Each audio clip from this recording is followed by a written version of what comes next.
Hello viewers, আসসালামু আলাইকুম। কেমন আছেন সবাই? আশা করি সবাই অনেক ভালো আছেন। আজকে আমি আপনাদের মাঝে শেয়ার করব ডিমের একটা নতুন রেসিপি। চলুন তাহলে রেসিপিটি শুরু করা যাক। একটা বাটিতে 2টা ডিম ফেটিয়ে নিয়ে নিলাম। ডিমের মধ্যে দিয়ে দিচ্ছি পেঁয়াজ কুচি, কাঁচামরিচ কুচি, টমেটো কুচি, স্বাদ মতো লবণ দিয়ে ডিমটাকে ভালো করে ফেটিয়ে নিতে হবে। ডিমটা যত ভালো ফাটাবেন তত ভালো টেস্ট হবে। চুলায় একটা কড়াই বসিয়েছি, কড়াইটা গরম হয়ে গেলে দিয়ে দিব সেই ডিমের মিশ্রণটা। অল্প করে ডিমের মিশ্রণ দিয়ে ফোল্ড করে নিব ডিম। এভাবে করে ফোল্ড করে নিব।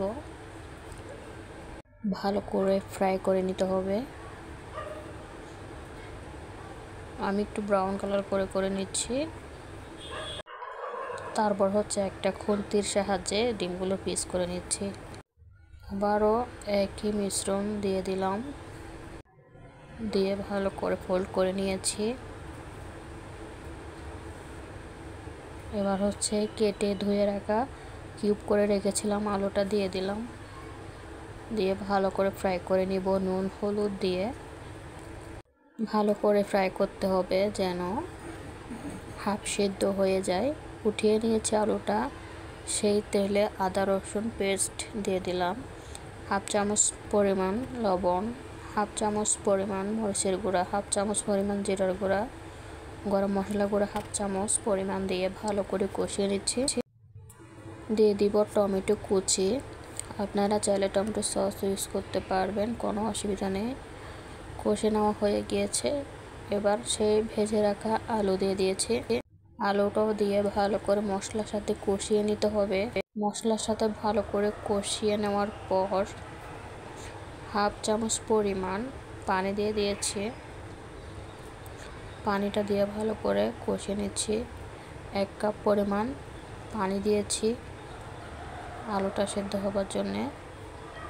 সেই টুকরো করে রাখা ডিমগুলো দিয়ে দিচ্ছি, দিয়ে কয়েকটা কাঁচামরিচ ছড়িয়ে ঢেকে রান্না করে নেব 10 মিনিট। 10 মিনিট পর ফিরে এলাম। আবার একটু মিশিয়ে নিচ্ছি। ভালো করে একটু মিশিয়ে নিতে হবে। মিশিয়ে এবার ধনিয়া পাতা কুচি ছড়িয়ে দিচ্ছি। আমার রান্নাটা অলমোস্ট রেডি।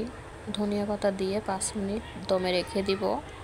5 মিনিট পর ফিরে এলাম। দেখুন কালারটা অনেক সুন্দর হয়েছে। আমি একটা সার্ভিং ডিশে নিয়ে নিচ্ছি।